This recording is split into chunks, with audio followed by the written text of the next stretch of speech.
It is Thursday, February 25th, 2021, and you are tuned into DIRTRACKR Daily. I'm Justin Fiedler. Today on the show, we've got a bunch of event news and cancellations. There's results from another Nick Hoffman modified win. We talk about seeing the first cars on the track on the dirt at Bristol. And then we dive into how the first 9 Lucas races of the season went down by the numbers. So let's jump in.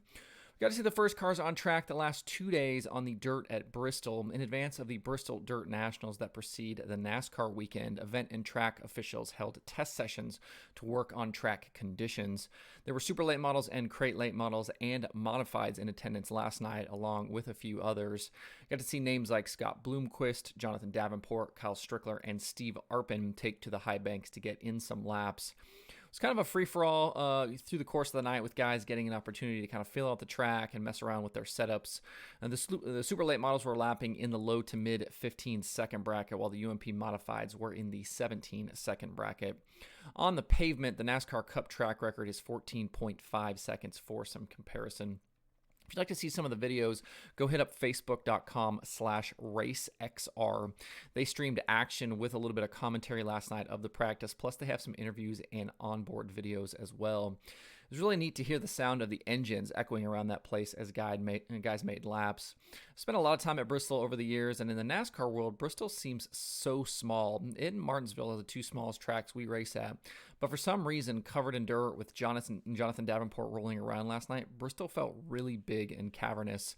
The way they've laid down the dirt, there's definitely less banking than the paved Bristol, but it's still going to be wild to see these cars. Once we get actual racing happening in a few weeks, it'll be interesting to see and kind of watch how the racing line widens out. If we get to see a lot of side-by-side action. With mostly single car runs last night, the track never really widened out. The first cars will be on track for the Bristol Dirt Nationals on Monday, March 15th.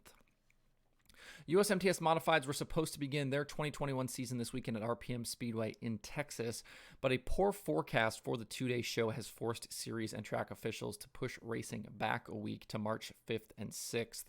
The new opening weekend will see the modified competitors race Friday night at RPM Speedway, and then they made a change. They'll then head to Super Bowl Speedway on Saturday night.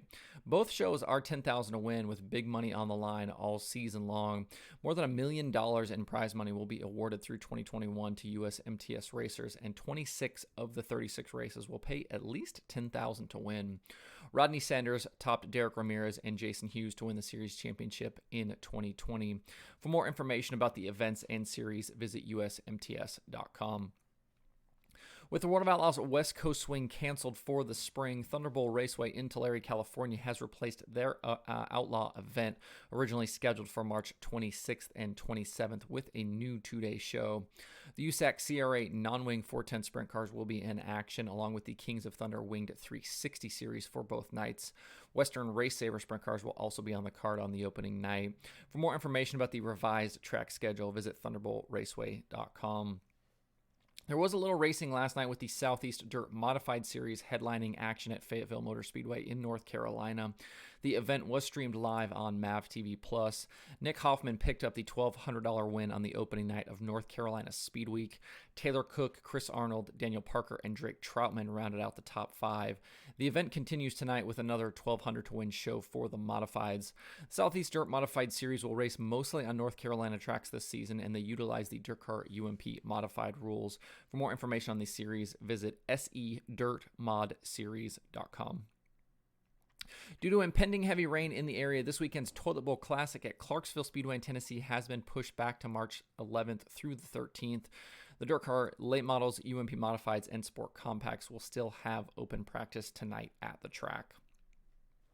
In the last few days, you've heard me talk about the new stats at DIRTRACKR.com/analytics with the addition of efficiency and value numbers for each series. I've touched briefly on a few impressions from some early looks at what we are seeing, but today I wanted to go a little deeper with the Lucas Oil Late Model Dirt Series.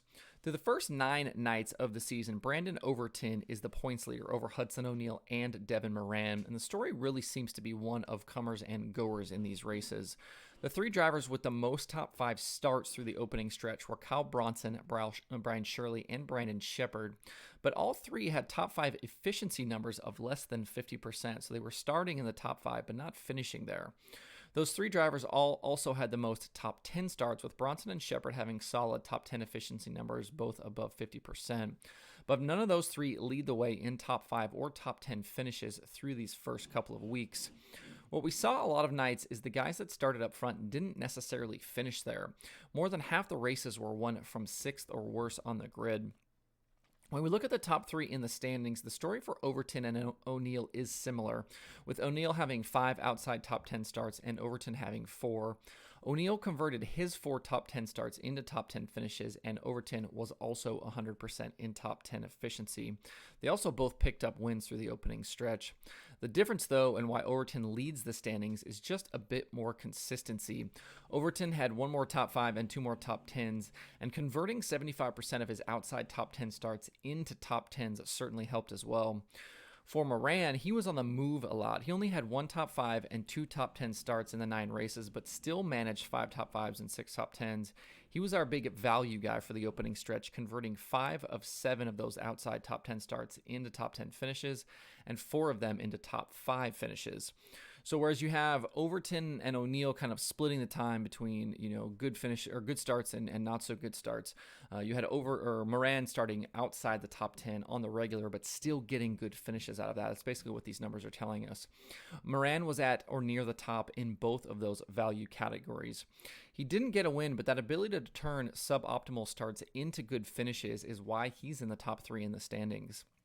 As the season moves along, I wouldn't expect this trend to continue, though. Last season, series champion Jimmy Owens started in the top 10 in nearly 80% of the races and converted 81% of those into top 10 finishes.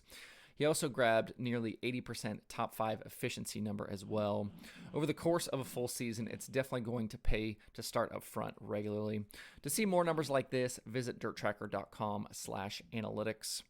There are again 2 items on the daily streaming schedule today. Besides Flow Racing at 24/7, MAV TV Plus has Night 2 of the Southeast Dirt Modified Series and more from North Carolina Speed Week at Fayetteville. To see the full daily streaming schedule with links to watch, visit DIRTRACKR.com/watch tonight. That's it for the show today. Hope everybody has a good Thursday. You can find DIRTRACKR Daily on Apple Podcasts, Spotify, Stitcher, or where you get podcasts. Please subscribe and leave a review. You can also watch the show every day on YouTube and Facebook.